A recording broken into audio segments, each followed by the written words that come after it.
Hey, what's up everybody? Welcome back to the channel.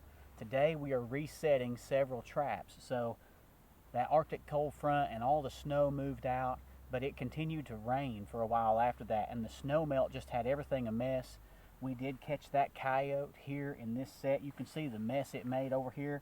So the set was actually right over in here, and you see where he was digging up underneath this log. What I'm going to do now is I'm going to place it right over in here, and I'm going to bait right down here against the base of this log. So whatever's coming into the bait is going to have to come in from this side as opposed to coming over from the back side. But I'm going to get this started, get it going. We had an incident here this morning where the wife went out to go check the chickens, and she found a possum in the chicken coop. Thankfully, it didn't kill any of the chickens, but it stripped a whole bunch of feathers out of them. And so she's all in anti-possum mode right now. So we're going to go reset some of our DP traps that have been tripped for a while, and see if we can pick up some of those possums to try to cut back on risk of losing some chickens. You know, the raccoon numbers this year have been incredibly low for whatever reason. You know, back in the fall I was getting a whole bunch of coons on camera, trail camera, but they've just vanished. And my brother, he's caught, I think, and he's got 20-something traps out, and I think he's caught one raccoon all trapping season, and we've caught one raccoon all season. The neighbor over here, I think I know he puts his scraps out at night, and I'm not sure if he's got a bird feeder or what, but he's posting pictures on a regular basis of 4, 5, 6, 7 raccoons at a time in his yard. So I think they're all focusing over there, but I can't do anything about that. I'm just going to try to keep the ones that are here under control and let it be what it is. So I'm going to get started setting this trap over in here, and I'll come back to you in just a minute. Unfortunately, the camera battery started running down on me as soon as I started to make this set. So I went ahead and just stopped the video while I was setting the trap, or bedding the trap and everything. This was a pretty hard area to bed because they had been so tore up, but what I've done basically is I just have a 2 dirt hole set here, and what I've got is I've just got some predator bait. I put a hole here, Like I said, I'm expecting the coyotes to come in from this side. I'm going to build this area where I'm setting up right now up a little bit with some of these sticks to try to force them to come in from this side. And the thought is, so I got 2 little holes right here that I punched in the ground, got bait in them, and then I've got some food gland call lure on this little stick right here, and my trap is set about 12 to 14 inches behind here. So what I'm going to do now is I'm going to take some of these sticks and things that the coyote ripped up from whenever I caught it the other day, and I'm going to build this area up so that they don't try to come in from the side. It's going to kind of funnel them to come in from this direction here. So I'm going to get that taken care of and then get out of here, and I'll call this set good for now.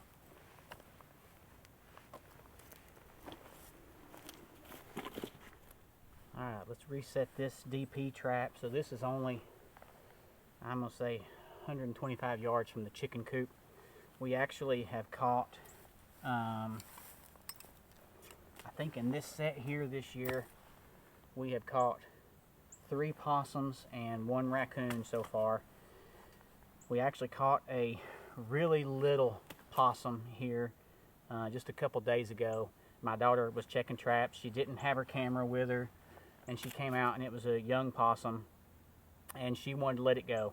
So I came out, turned it loose, and it went on its own way. It's not the same possum that was in the chicken coop, but once again, I mean, she was trying to be selective about what we kill and only want to take the mature possums, raccoons, that sort of thing. But you know, when you're trapping to do predator control for whether it be turkeys or chickens or fawns or whatever, you know, sometimes your heartstrings tell you, you know, you let the young ones go, give them a chance to grow up, but what happens is ultimately they grow up and they do what they're programmed to do. They rob nests, they eat eggs, they kill fawns in the case of coyotes and things like that. So while she did it with the best of intentions, and I supported her with it, you know, looking back, we probably should have just went ahead and put that possum down, because eventually it's going to be one that, you know, robs a turkey nest or two or three, or gets into the chicken coop, and it may kill a chicken next time. So, you know, just one of those things. Hindsight's 2020. Let's tighten this I forget what you call it, locking carabiner or whatever back up there. Okay, let's get this thing set and get it baited. Shoved in the ground. Oh, hitting the root. So just one thing to point out, my brother was talking about this the other day because he didn't do this, but when I put these DP traps in the ground, I try to put them in the ground at an angle, and I push them all the way in, but I angle them so that the hinge and the spring basically is facing downward. Does it make a difference? I don't know. But one thing what I think in my, and it probably doesn't matter one way or the other, but I like to think that when it's faced like this, it's kind of blocked a little bit from the elements. If you have a light rain, it might keep it dry. You know, in a heavy rain, it ain't gonna make a difference. It's still gonna get wet. But you know, all in all, it probably really doesn't make a difference. But as far as bait, raccoons, possums, they're the easiest things to bait for. So this is some bait that my brother made up. This is basically just cat food with sardine oil, and I think a little bit of tuna in it. But you can also buy pre-made raccoon pellets. And then somewhere I've got a can. I may not have brought it with me today. And all it is it's corn, cat food, and we fixed some, what did we fix? Pork roast? We fixed something pork back of this, and I had a lot of drippings left over in the pan, and I just poured those drippings down over the dried corn and the cat food. Anything that has a strong odor to it like that, that'll help to attract the raccoons, possums. So, you know, it's really easy, but I'm going to use what my brother made here today. It's kind of starting to get some age to it and kind of getting a little funky, but that's fine. They don't care. So I like to use this little tool because I can spoon it right down in there pretty good. This actually was a tent stake from a ground blind. So I just pour this down in there, fill it up. I'll probably sprinkle a little bit here on the ground. And that's all there is to doing the raccoon bait as far as baiting. Now, there's lure. So I've got most of the raccoon lure in this bag here. So we've just got some coon gland lure, some long distance call lure. You know, it should be pretty close to mating time now. So what I'm going to do is I'm just going to pull this little stick out. And this is the way I do it. A lot of people do it differently, but just dip it down in there. It gets it on the tip of the stick. And I just take that stick and I shove it down in the ground beside the trap.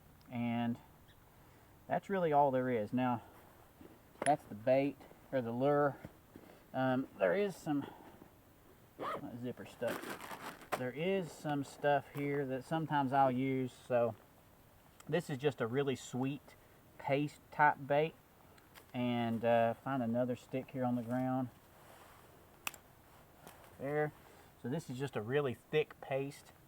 I just get some of it on the end of my stick here. I'll smear some on the top of the trap, and then I'll just jam that stick down in the ground beside it. And that's really all there is to it.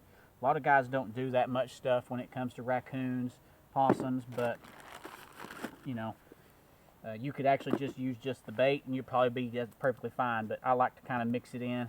And then because raccoons and possums eat a lot of eggs and things, sometimes I'll just take half an eggshell that we have from our farm eggs, and I'll stick it on the top of the trap there. And that not only helps to keep the rain out of the trap, but it's pretty easy that, you know, it's kind of a visual too because it's white.